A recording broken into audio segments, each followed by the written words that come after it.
রান্না করা গরুর মাংস দিয়ে মজার একটি ভর্তা তৈরি করে দেখাবো।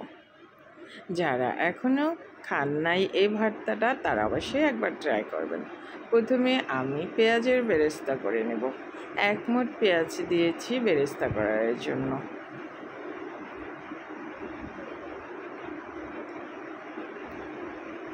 লাইট গোল্ডেন করে পেঁয়াজের বেরেস্তাটা করে নেব। গরম গরম ভাতের সাথে এই ভর্তাটা খেতে অসাধারণ স্বাদের হয়। আমার অনেক পছন্দ। গরম ভাতের সাথে খেয়ে দেখবেন একবার, অনেক মজার। সাথে সাথে ভর্তাটা করে খাবেন, যখন ভাত খাবেন তখনই ভর্তাটা করে নেবেন। পেঁয়াজের বেরেস্তাটা হয়ে গেছে দেখতে পাচ্ছেন। উঠিয়ে নিচ্ছি, বেশি ডার্ক করা যাবে না, তাহলে তিতা লাগবে। এখন তেল ছেঁকে উঠিয়ে নিলাম। সরিষার তেল দিয়ে আমি বেরেস্তাটা করে নিলাম। এখন প্রথমে রসুন, আস্ত রসুন এখানে ভেজে নিচ্ছি। বড় সাইজের একটা আর অর্ধেক রসুন নিয়েছি এখানে, আর একটা পেঁয়াজ। প্রথমে এগুলো সিদ্ধ হওয়ার মতো একটা লোক চলে আসবে, হালকা হালকা ব্রাউন কালার হবে, সেভাবে ভেজে নেব। কাঁচামরিচ দিলাম 3টা।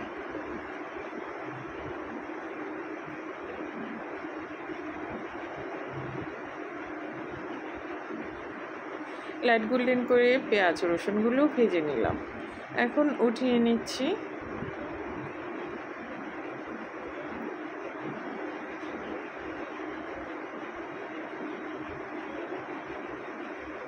এখন ভর্তা তৈরি করব। যখন মাংস রান্না করেছিলাম তখন কয়েক পিস মাংস আমি উঠিয়ে রেখেছিলাম। এই মাংসটা এখন আমি চিড়ে চিড়ে নিচ্ছি। রান্না করা মাংস কিন্তু খুবই সফট থাকে, এই যে হাতের সাহায্যে আমি চিড়ে চিড়ে নিচ্ছি মাংসগুলোকে। এখন রসুন মথে নিচ্ছি।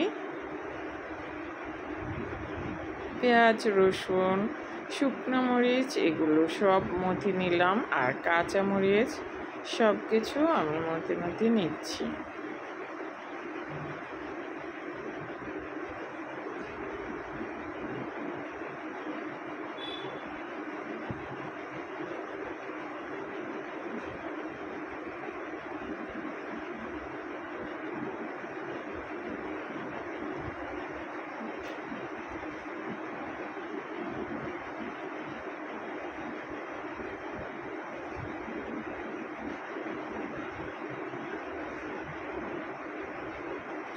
এখন শুকনো মরিচটাও সাথে মথে নিচ্ছি।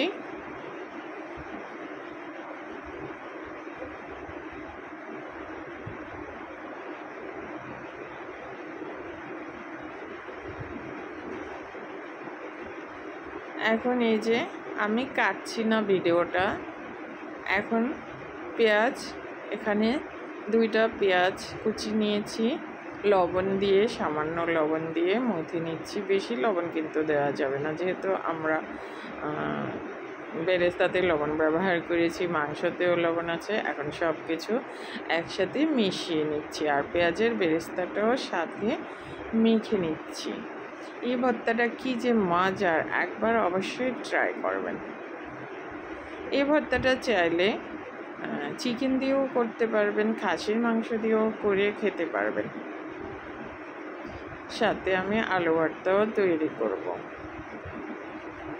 এখন এই যে ছিঁড়ে রাখা মাংসগুলো সব একসাথে এই যে ভর্তা করে নিচ্ছি। কি দেখে মনে হচ্ছে না যে এটা অনেক মজার হবে? আসলেই এই ভর্তাটা অনেক মজার। এই ভর্তাতেই 1 প্লেট ভাত খেয়ে নিতে পারবেন। যারা ভর্তা খেতে আমার মতো পছন্দ করেন তারা চাইলে এই ভর্তাটা ফলো করতে পারেন। যারা এখনও খান না এই ভর্তাটা অবশ্যই একবার ট্রাই করবেন। একবার করে খেয়ে দেখবেন, সবাইকে পরিবারের করে খাওয়াবেন, সবাইকে খুবই পছন্দ করবে। এখন সরিষার তেল দিয়ে মেখে নিচ্ছি। তৈরি হয়ে গেল মজাদার গরুর মাংসের ভর্তা। গরম গরম ভাতের সাথে আমি এখন পরিবেশন করব। আর গরম গরম ভাতের সাথে আমি এই ভর্তাটা খুবই পছন্দ করি। সবাই ভালো থাকবেন, সুস্থ থাকবেন। আল্লাহ হাফেজ।